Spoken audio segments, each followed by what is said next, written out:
What is up YouTube, and today I want to show you guys a team comp that is not only strong in PvP, but also very strong for PvE progression if you're looking to push into harder stages of Nightmare, and also for Tower. And that team comp isn't the Mercure comp that everyone's talking about, it's actually the Death comp. And this is the comp that I use into Chapter 15, Chapter 16-ish of Adventure in Nightmare mode. And you're going to see that it is going to be the easiest way to take down tanky monsters, because even though Mercure is very good, you're going to find that the monsters later on in some Nightmare stages get way too tanky to kill in time before you die, and you just end up getting one-shot by them, so you're going to resort to Death tank down teams. So the reason why it's called Death team is because these characters, or at least some of them, will have Death debuff, and basically it's like a purple sword above you. You guys probably already know because you faced these characters, and when it ticks down to 0, the debuff timer, you end up just dying. Also, if you death an already death target, they instantly die, so it just makes this really good for killing really tanky monsters. And this team comp is going to revolve around 2 death characters. The first one is Chris. He has 2 death abilities in his Dark Whispers, and also his Dark Slash, which is single target, while the other one is AoE. He also has Immortality, which is nice in case you end up dying. And then we have the regular legendary death character. It is Nox. Now Nox is going to be a little bit slower because he doesn't have a death on his other ability, but he has one that only hits 3 targets, so you can kind of see that every single cooldown cycle you can only hit 3 targets with Nox, while what's his name, Chris, can hit actually 6 because he can hit AoE and hit 5, and then he hits 1 on the other ones. So yeah, Nox is a lot slower, but ideally for a single team, for a death team, you pair them together, and then you just pair them with a lot of tanks and supports. You can also split them up and run them in different teams. You can run team 1 with Chris and team 2 with Nox, or vice versa, and you could do double death this way. This is a strategy that I used up until wherever I'm at. I think I'm in chapter 15, yeah, chapter 15 Nightmare, because yeah, like I said earlier, the monsters do way too much damage, so you kind of have to tank down, and they have so much health that you can't kill in time before they end up killing you, and you run out of healing. So Death team is super good for that. In terms of what you pair around these characters, literally anything that heals, shields, or is tanky is good. So for example, you can run Alice. Alice is the best healer for death teams and any tank teams in general, because she has 2 really powerful healing abilities. Her first one heals and just burst heal everyone. The second one gives you a healing over time and also gives you a defense boost. If you have her at T6, you get this incoming healing boost, which is absolutely giga broken for like healing. Now, you don't need her at T6, it doesn't really matter. Honestly, this is mostly for PvP. You'll be overhealing a lot anyways in PvE content, but she's really good because she gives you that double defense boost, which is going to be extremely strong, right? In her passive and also for her secret door. So really powerful character, you know, she's absolutely amazing. Other good ones are Lena. She's a very good healer as well. She can heal with her skill 1 and her basic attack. Another one that is going to be good is like Yui, because she has the revive and the heal and like the burn immunity for some stages. Evan's very good with the stun immunity, very crucial for a lot of stages with the shield. Charon's very good because he has 2 heals as well, and then he also has this bleed immunity because, you know, some chapters you fight a lot of bleed spammers, so this is pretty powerful. Lucy's also very good. You can stop poisons, which aren't the biggest problem, but the biggest thing is that she has a dispel. So if you're fighting against teams with a lot of debuffs, and like the worst one is defense reduction on your tanks, if you bring Lucy, you can dispel this off very easily. You know, you have like Chloe for shock immunity, Victoria for paralysis immunity. Basically, you're just spamming a ton of healers and tanks in the death team. If you're running 2, you're spamming healers and tanks in both, and you'll be able to just auto through very easily. And it's a very low investment. You can see that my main DPS Chris is T0, and my Nox is also T0. Your healers and supports around them, they don't really care too much about Transcendence because you're mostly using rares, so you'll be able to get them to high Transcendence anyways. And the legendaries that you're using to support your team, usually like Lena, she doesn't really care about any like Transcendence for healing only. At Transcendence 2, she gets damage boost, which doesn't matter with this team at all. And then Alice, of course, even though she is very good with Transcendence because you get the incoming healing, and then also you can heal with your basic attack, not the most important thing in the world because, like I said, you're running multiple healers anyways. So I just went ahead and picked a completely random stage. We're at Nightmare 12-10 for no reason at all. And you can run like a single death setup. So if you run a single death setup, you would run something like this. You can honestly have like, you know, your entire team, your entire death squad in the back line, or you could put one in the front line. You could even run Nox in the front and it ends up being okay. But this is the type of death team that you'd run in like any of these Nightmare squads if you're running a single death team. Now a double death team would look something like this because yeah, you're running 2 DPSs, your death characters, and then you are running just 4 supports and healers. You can see I'm running kind of just random stuff. I'm using Platin here. Honestly, instead of Platin, I should probably use something like a Rudy, but I don't have him built. Or even, you know, just anything to make my team tankier, because Platin is kind of like a selfish tank, but ends up working because he doesn't really die. And on the second team, I have Rook, which is a very quote-unquote useless character, but I'm using him because he gives my team a block rate, which is very good. So honestly, I should do something like this, because this team is lacking a block rate buff, while Evan already provides one to my team. So you can kind of see, you can actually utilize a lot of bad characters. I'm pretty sure you can use something like an Aragon as well. Because I do believe he has this attack reduction, so it's actually decent in this team, which is actually funny enough, and he can also stun. So yeah, you can kind of see you can utilize these bad characters. Now in terms of like how you want to skill queue, just skill queue with your death like this, and you're good to go. Your team will then just heal and do whatever after. And you don't really have to manual any of these stages, except for like some super hard boss stages, you may want to manual, but for the most part, very auto-friendly. I'll show you guys how it actually works.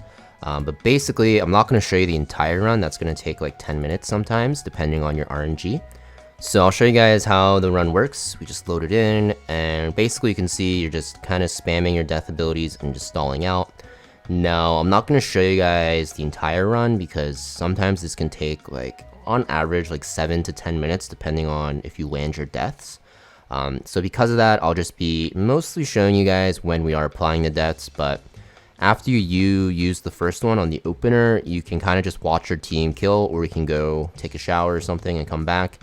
You might fail depending on what the setup is. For example, when I failed my stages, what the reason usually was is because I just wasn't switching the immunities in, or I just wasn't you know, healing on the proper timings, because sometimes the AI in this game is pretty bad for some stages. For example, against bosses that have like defense reduction, you really want to save like Lucy's Dancer's Prayer for it, but she kind of just rips it sometimes. So yeah, you might want to manual in those situations, but you can see we are coming back to the second death rotation from Chris, and you can see we already have 2 things deathed up about to die, and he's going to go again. If he lands on it, they'll just insta-die. So we do land 1 more, which is decent, but in this situation, what you want to do is I want to hold this ability. And the reason why is because I could use it right now, but if it goes into like one of these bosses, they already have 1 turn left. So these die anyways, and I don't want to like waste this hitting it. So we're going to wait, and then we're going to death the next turn. So there goes that, and now we are free to death. And some of the ads in this in these areas can actually cleanse themselves, so you want to watch out for that. And in that situation, you really want to run Chris and Nox in the same team and then spam their death skills back to back.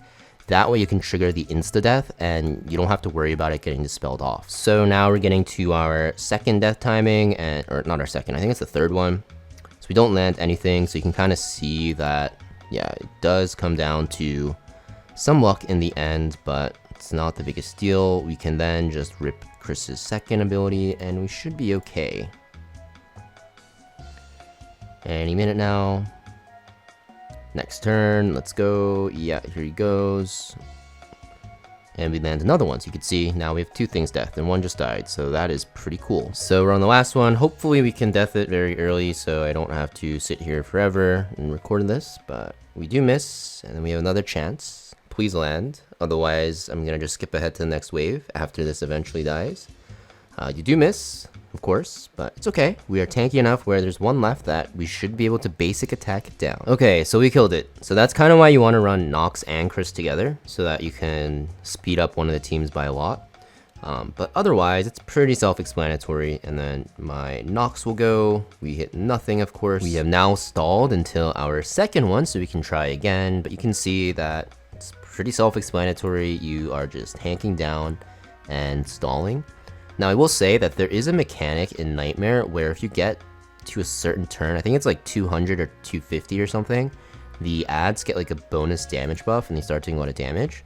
So if you do get a really bad RNG and you don't land deaths a lot, you will have to restart the run. but that like very rarely happens. It's only when you just get resisted over and over and over, which can be very annoying.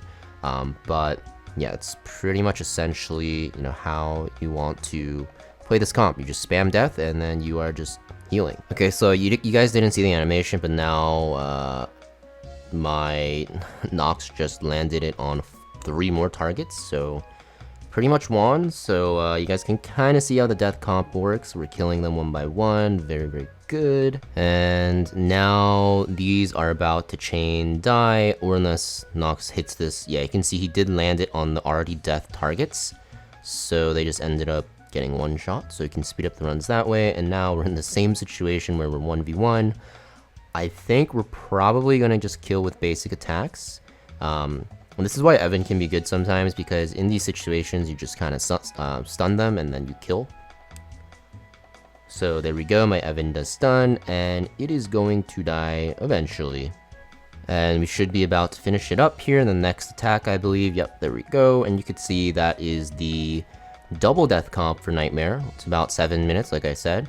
And you can always just, you know, combine them into one team and do something like this, like I mentioned earlier, where you can run like this team comp is pretty common.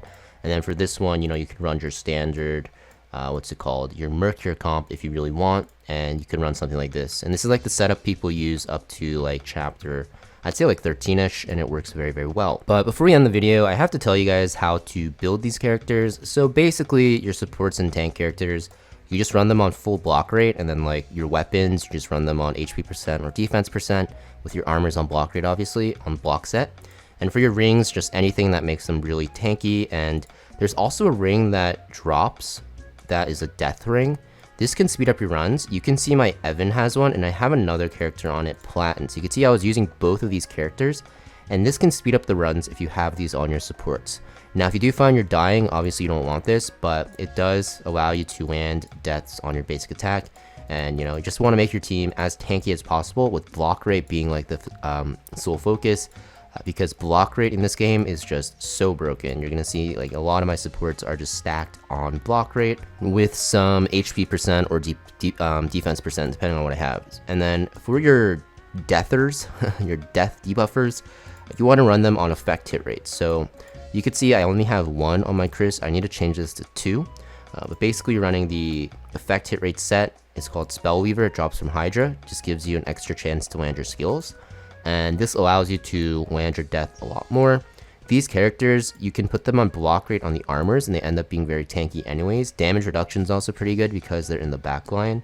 And if they die, you know, you can reset, or you can have like a character to revive them, right? You can have like a Yui, or even like a Karin is pretty good to revive. Now for Nox, it's exactly the same thing. You just run him on effect hit rate because, yeah, you just want him to land his debuffs. And you could see my Nox isn't even on effect hit rate main stat. Not required, but it is nice to make the runs a bit faster. I will probably switch it around. But yeah, that is pretty much it for this video, though, guys. That is the death comp. You could also use Rosie if you have her, Knight of the Old, but I didn't include her because, 1, I don't have her, and I don't think most people have her. So she's a good option for the death comp as well, for both PvE and PvP. But Chris and Nox are going to be the meat and bones of this comp. You can pair them together, or you can split them up into 2 teams, and it ends up working if you have both. So yeah, thanks for watching, guys. Make sure you guys hit that like and subscribe, and I'll see you guys next video.